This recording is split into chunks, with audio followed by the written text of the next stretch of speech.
ओम शांति।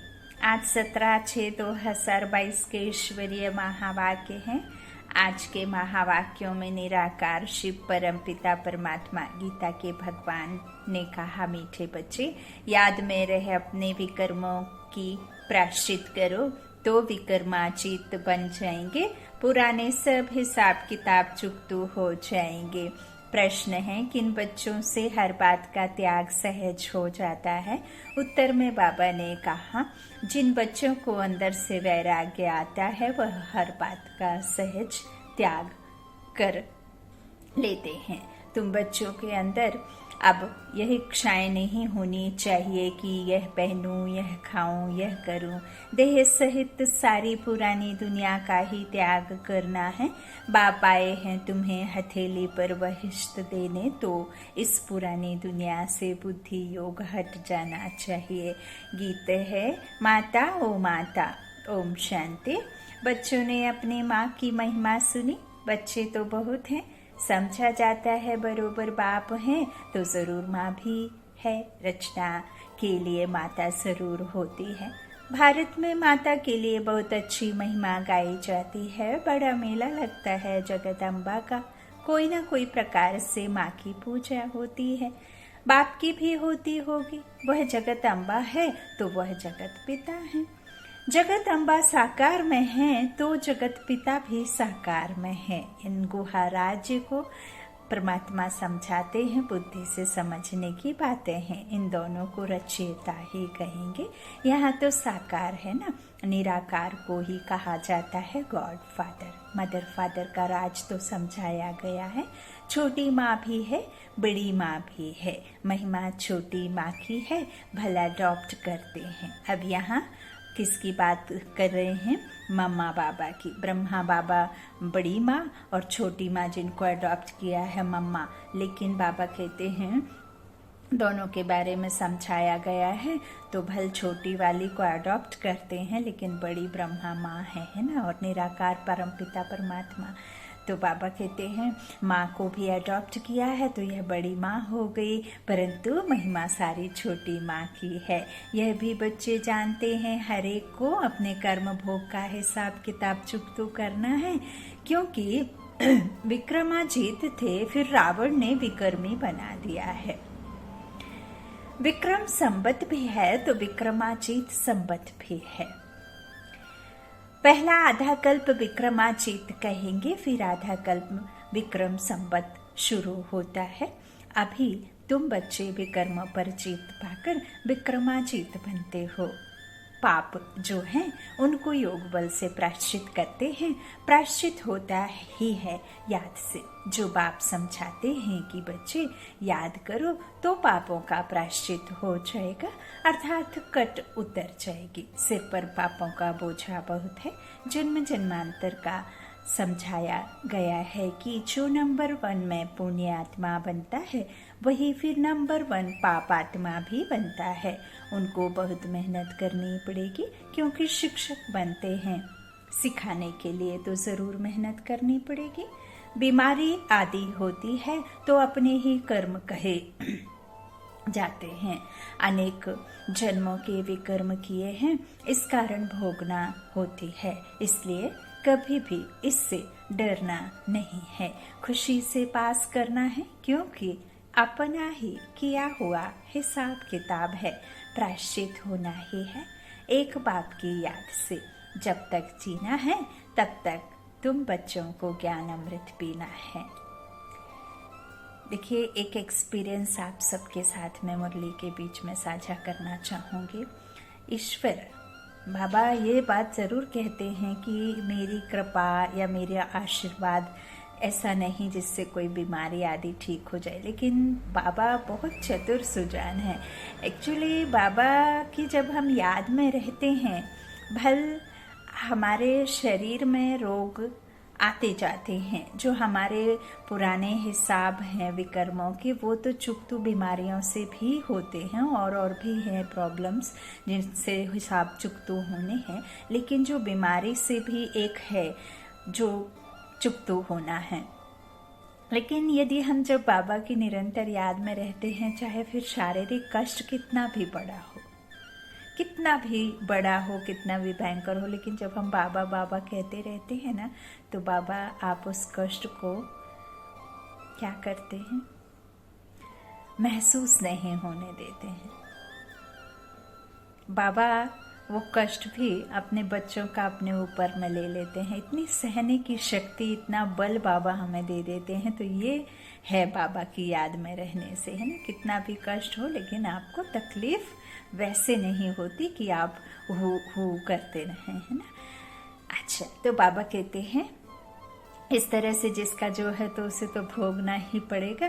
तो आदि होते हैं तो अपने ही कर्म कहे जाते हैं, अनेक जन्मों के विकर्म किए हैं, इस कारण भोगना होती है। इसलिए कभी डरना नहीं है, बाबा कहते खुशी से पास करना है ना। तो क्योंकि ये अपना ही है तो प्रायश्चित होना है। बाबा कहते एक बाप की याद से जब तक जीना है तब तक तुम बच्चों को ज्ञान अमृत पीना है। ऐसा नहीं है कि बस एक दिन की बात है, योग में रहना है, विकर्म है, तब तो खांसी आदि होती है, नहीं तो कैसे होगी, खुशी होती है। यहाँ ही सब हिसाब किताब खत्म हो जाए, रह जाएंगे तो पास विद ऑनर नहीं होंगे। मोचरा खाकर मानी मिले तो भी बेइज्जती है ना। अनेक प्रकार के दुख भोगना ही होते हैं। बाबा कहते हैं यहाँ अनेक प्रकार के दुख का पारावार नहीं, वहाँ सुख का पारावार नहीं रहता है। नाम ही है स्वर्ग, क्रिश्चियन लोग कहते हैं हेवन, हेवनली गॉड फादर। इन बातों को तुम जानते हो। निवृत्ति मार्ग वाले सन्यासी तो कह देते हैं कि यह सब कागविष्ट समान सुख है। इस दुनिया में बरोबर ऐसा है, भल कितना भी किसको सुख हो, परंतु वह है अल्पकाल का सुख। स्थायी सुख तो बिल्कुल नहीं है। बैठे बैठे आपदाएं आ जाती हैं, हार्ट फेल हो जाती है, आत्मा एक शरीर छोड़ दूसरे में जाकर प्रवेश करती है तो शरीर आपे ही मिट्टी हो जाता है। बाबा कहते हैं जानवरों के शरीर फिर भी काम में आते हैं, सब कुछ काम में आ जाता है। बाबा कहते हैं मनुष्य का काम नहीं आता है। तमो प्रधान पतित शरीर कोई काम का नहीं। कौड़ियों मिसल है, देवताओं के शरीर हीरे मिसल है, तो देखो उन्हों की कितनी पूजा होती है ना। यह समझ अभी तुम बच्चों को मिली है। यह है बेहद का बाप जो मोस्ट विलवड है, जिसको फिर आधा कल्प याद किया है। जो ब्राह्मण बनते हैं वही बाप से वर्षा लेने के हकदार होते हैं। सच्चे ब्राह्मण बहुत प्योर होने चाहिए। सच्चे गीता पाठी को पवित्र तो रहना ही है, वह झूठे गीता पाठी पवित्र नहीं रहते। अब गीता में तो लिखा हुआ है काम महाशत्रु है, फिर खुद गीता सुनाने वाले पवित्र कहाँ रहते हैं। गीता है सर्वशास्त्रमय शिरोमणि, जिससे बाप ने कौड़ी से हीरे तुल्य बनाया है। यह भी तुम समझते हो, गीता पाठी नहीं समझ सकते। वह तो तोते मुआफिक पढ़ते रहते हैं। महिमा सारी है ही एक की, और किसी चीज की महिमा है नहीं। ब्रह्मा विष्णु शंकर की भी नहीं। तुम उनके आगे कितना भी माथा टेको, उनके आगे बलि चढ़ो तो भी वर्षा नहीं मिलेगा, समझा। काशी में काशी कलवट खाते हैं ना, अभी गवर्नमेंट ने बंद करा दिया है, नहीं तो बहुत काशी कलवट खाते थे। कुएं में जाकर कूदते थे, कोई देवी पर बलि चढ़ते थे, कोई शिव पर। देवताओं पर बलि चढ़ने का कोई फायदा नहीं, उनसे क्या मिलेगा आपको, कुछ भी नहीं। काली पर बलि चढ़ते हैं, काली को कितना काला काला बना दिया है। अभी तो है सभी आयरन एज्ड, जो पहले गोल्डन एज्ड थे। अम्बा एक को ही कहा जाता है, पिता को कभी अम्बा नहीं कहेंगे। यह अब कोई भी नहीं जानते। जगत अम्बा सरस्वती ब्रह्मा की बेटी है, ब्रह्मा जरूर प्रजापिता ही होगा। सूक्ष्म वतन में तो नहीं होगा, समझते भी हैं सरस्वती ब्रह्मा की बेटी है। ब्रह्मा की स्त्री को तो बताते नहीं, बाप समझाते हैं। मैंने इस ब्रह्मा द्वारा बेटी सरस्वती को अडॉप्ट किया है। कितना गुहाराज है, बेटी भी समझती है, बाप अडॉप्ट करते हैं। ब्रह्मा को भी अडॉप्ट किया है, यह बहुत गुहा बात है जो कोई की भी बुद्धि में नहीं है। बाप तुमको अपना भी अंत बैठकर देते हैं, सो तो जरूर सम्मुख ही देंगे ना, प्रेरणा से थोड़े ही देंगे। भगवानुवाच, हे बच्चे सो जरूर साकार में आवे तब तो कहेंगे ना। निराकार बाप इन द्वारा बैठ पढ़ाते हैं, ब्रह्मा नहीं पढ़ाते। ब्रह्मा को ज्ञान सागर नहीं कहा जाता है, एक ही बाप को कहा जाता है। आत्मा समझती है, यह लौकिक बाप नहीं पढ़ाते, पारलौकिक बाप पढ़ाते हैं। वर्षा, जिससे वर्षा ले रहे हैं, वैकुंठ को पारलोक नहीं, परलोक नहीं कहा जाता। वह है अमरलोक और वो है पारलोक, है ना। तो अमरलोक, पारलोक, तो ऐसे बाबा कहते हैं अमरलोक में जहाँ जीवन होते, मुक्त अवस्था रहते, आत्मा निश्चय कर अपना पाठ बजाते। और आत्मा का जब पाठ पूरा शरीर के साथ हो जाता तो एक छोड़ दूसरा ले लेता, नया कपड़ा धारण कर लेता। इस तरह से गोल्डन एज 150 वर्ष की आयु होती और 150 वर्ष में पुराना तन छोड़, और वहाँ कोई बूढ़े का एहसास नहीं होता, लेकिन वहाँ शरीर की उम्र होकर छोड़ देते, दूसरा लेते। बाबा कहते उसे अमर लोग कहते, गोल्डन एज वाला। अभी तो आयरन एज है, तमो प्रधान दुनिया है। यह है मृत्यु लोक, परलोक अर्थात जहाँ हम आत्माएं रहती हैं, निराकारी दुनिया की है ना। तो उसे परे ते परे, जहाँ किसी की बुद्धि नहीं जा सकती, तो उसे कहते हैं परलोक, अर्थात जहाँ हम आत्माएं रहती हैं। यह परलोक नहीं है, हम आत्माएं आती हैं इस लोक में। परलोक है हम आत्माओं का लोक।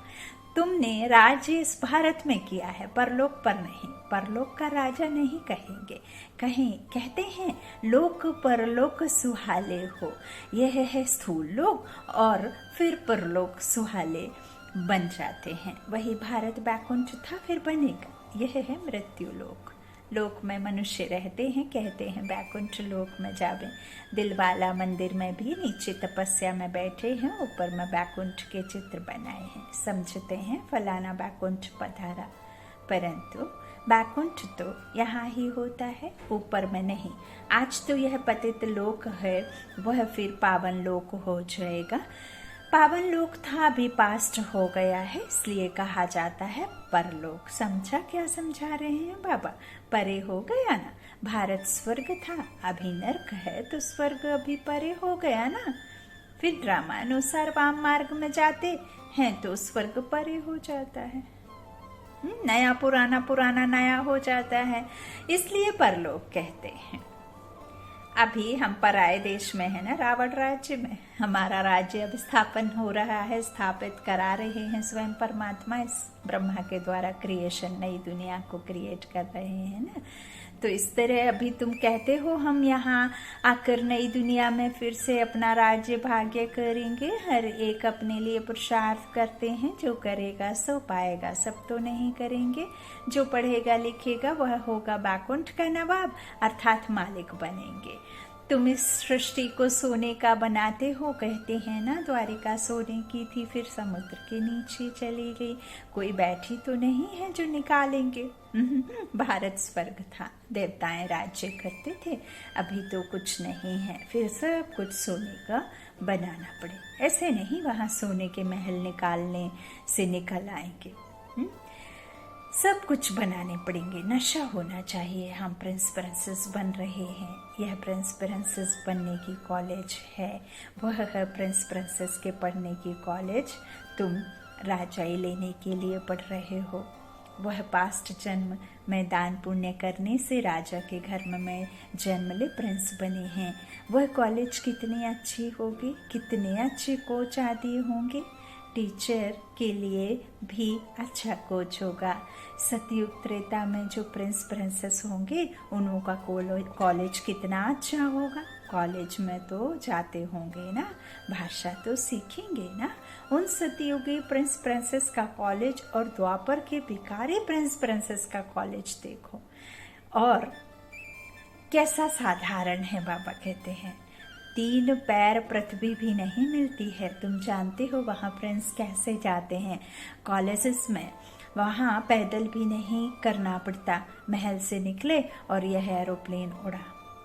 वहाँ सतयुग में कैसा रहेगा, एक बटन दबाते ही वो उड़ जाएगा, बटन दबाते ही नीचे। कोई एक्सीडेंट, कोई किसी बात का भय नहीं है, बिल्कुल एकदम ऑटोमेटिक जैसा सब कुछ है ना। तो बस बाहर निकले महल के अंदर और पुष्पक विमान में बैठे, एरोप्लेन उड़ा। वहाँ की कैसी अच्छी कॉलेजेस होंगी, कैसे सुंदर बगीचे महल आदि होंगे, वहाँ की हर चीज़ नई, सबसे उच्च नंबर 1 होती है ना। वहाँ का पानी भी इतना मीठा होता है और इतना शक्तिशाली, इतना पावरफुल होता है कि आपको कभी दवा आदि की आवश्यकता नहीं पड़ती और ना डर ऐसा होता है कि इस पानी से हमें कोई पी लिया या कुछ इस तरह से बीमारी हो जाएगी, हाँ, मलेरिया आदि, क्योंकि वहाँ पे कोई भी तमो प्रधान इस संसार की, है ना, पुरानी नई संसार में जा ना सके। कोई भी वस्तु, मनुष्य आत्माएं हो, इस संसार में जो भी हम देख रहे हैं ना, वो कुछ भी वहां नहीं जाता है। तो इस तरह से बाप समझाते हैं सब ऊंच नंबर 1 होती है। 5 तत्व ही सतो प्रधान हो जाते हैं, तुम्हारी सेवा कौन करेंगे? यह 5 तत्व अच्छी से अच्छी चीज तुम्हारे लिए पैदा करेंगे। कीड़े मकोड़ों की बात ही नहीं है। जब कोई फल बहुत अच्छा कहाँ से निकलता है तो वह राजा रानी को सौगात भेजते हैं। यहाँ तो तुम्हारा बाप शिव बाबा है, सबसे ऊंच, उनको तुम क्या खिलाएंगे? यह कोई भी चीज की इच्छा नहीं रखते, यह पहनूं, यह खाऊं, यह करूं। तुम बच्चों को भी यह इच्छा नहीं होनी चाहिए।